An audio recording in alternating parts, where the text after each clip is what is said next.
My name is Dr. Sian Stanley. I am a GP and a clinical director at Stork Valley and the Villages Primary Care Network. I'm a GP partner at Church Street Surgery in Bishop Stortford. So in 2019 we recruited a children and young people social prescriber, Ben, to try and help parents and the young people navigate through the system, to be able to link them into local services that could offer support and guidance for people who were really feeling very vulnerable at the time. And so that was where the idea came from. And then it has evolved to include Ed, who works with parents and families, and it has evolved also to include Emma, who works with a different cohort of young people.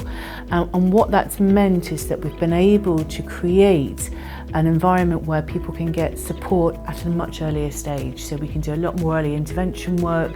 We can work with children and young people at their first presentation rather than that delayed process that goes through. So I'm Ben Nesham. I'm the young person's link worker. So the interventions that would be available in the service once I've met a young person would be looking at a referral to perhaps a talking therapy like counselling or another recognised therapy, group activities in the community, working with youth groups and other interventions, and also secondary services, children and adolescent mental health services. I think the key thing is that we have quality time to be able to spend with a young person.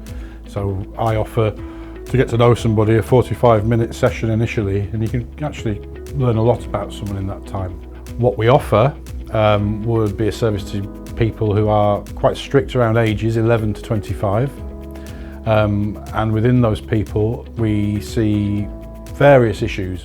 It could be mental health related issues, issues around home, it could be issues around education, gambling issues, substance misuse issues, and sometimes we offer a service where we're just there for someone to chat to.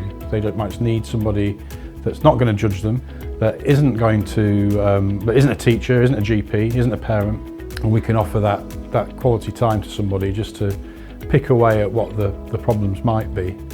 And then we're able to offer that again and again with an open-ended service. And quite often we see people coming back, perhaps 6 months down the line, saying, can I have a chat? And that's good. We're happy, we're here to chat to people. My name's Erica and I volunteer at Best. I would say that Ben's informal kind of conversation style makes it a lot easier to talk to him. Because it feels like he won't judge you based on what you're saying, he's just there to help. What advice would you have for anybody who wanted to set this particular service up in their PC?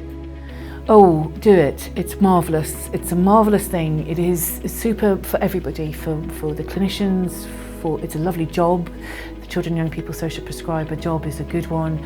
I would encourage any GP to get involved in the supervision of the team because A, you will learn a lot, but also it's very satisfying work, it's very interesting work.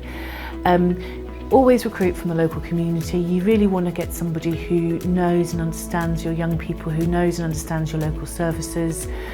I would say go for it, do it, let it be a primary care-led service. There are a lot of other organisations that are interested in this, but I do think it sits beautifully within primary care and in particular around early intervention, about picking up people before they get too poorly, before eating disorders get entrenched, before self-harming becomes a regular thing for them, before anxiety just gets built into your psyche. You know, before all these things really start to take a hold of someone's life, we have this unique opportunity in primary care to step in, to help, and to make sure that they don't progress in the future. I'd probably be long buried by the time you know those outcome measures.